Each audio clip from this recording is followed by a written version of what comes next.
এই মুহূর্তে আছি ভোলার ইলিশা ফেরিঘাটে। দেখতে পাচ্ছেন কার্নিভাল ওয়েভ মাত্রই ঘাট ছেড়েছে, তবে ঢাকা যাবে কি না বলতে পারতেছি না, একটু দেখে আসি। যদিও কার্নিভাল ওয়েভের ঢাকা যাওয়ার কথা রাত 8টায়, কার্নিভাল ক্রুজের ট্রিপ নিয়ে আজকে কার্নিভাল ক্রুজ আসেনি।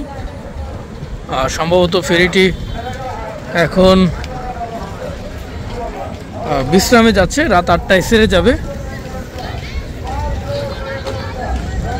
কার্নিভাল ওয়েভ হলো দেশের সবথেকে বড় ফেরি, যেটা ঢাকা ভোলা রুটে চলাচল করে। ফেরিটির পিছনে এবং সামনে ট্রাক দেখা যাচ্ছে, আর পুরোটাই ফাঁকা। রাত 8টায় ছেড়ে যাবে। কার্নিভাল ক্রুজের ট্রিপ নিয়ে আপাতত বিশ্রামে যাচ্ছে।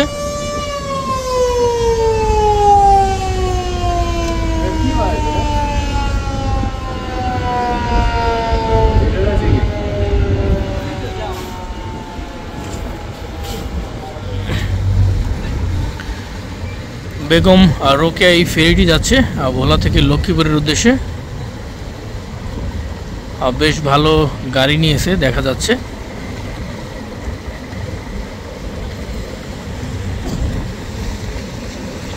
ভোলা লক্ষ্মীপুর রুটে 24 ঘন্টা ফেরি চলাচল করে, কিন্তু তারপরেও যাত্রীদের দুর্ভোগ কমে না। ভাগ্য খারাপ হলে হয়তোবা ফেরিটি দেখা যায় 4 ঘন্টা লেগে যাবে এই পার থেকে ওপার যেতে।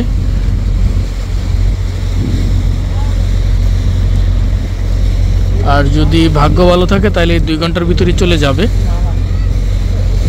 মানে এই মেঘনা নদী পাড়ি দিয়ে তারপর একটি সরু চ্যানেল দিয়ে লক্ষ্মীপুরের মজুরিয়াট ঘাটে যাওয়া লাগে। আর সেই সরু চ্যানেলে অনেক সময় দেখা যায় পানি কম থাকে, যার কারণে এই ফেরিগুলো আটকে যায়।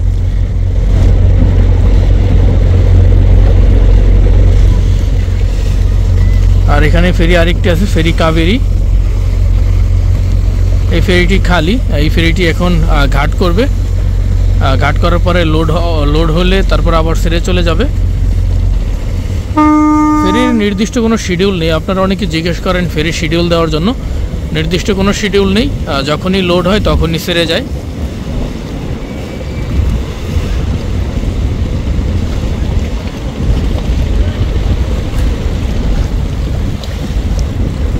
তো বেগম রোকেয়া ছেড়ে যাচ্ছে ভোলার ইলিশা ঘাট থেকে লক্ষ্মীপুরের মজুরিয়াট ঘাটে।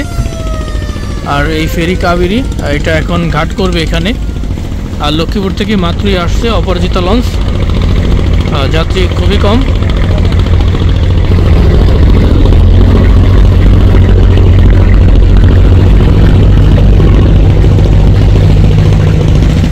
ইলিশা ঘাটে ফেরি পন্টুন হলো 2টা, একটা হলো এটা, আরেকটা হলো যেটাতে আমি দাঁড়িয়ে আছি এটা।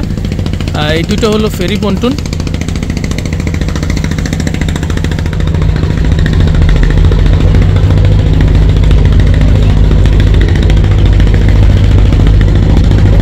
কিছুক্ষণ আগে কালবৈশাখী ঝড় শেষ হয়েছে।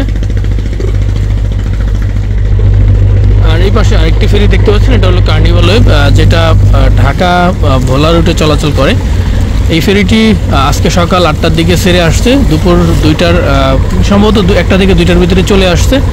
রাত 8টায় আবার ঢাকার উদ্দেশ্যে ছেড়ে যাবে এই ভোলার ইলিশা ঘাট থেকে।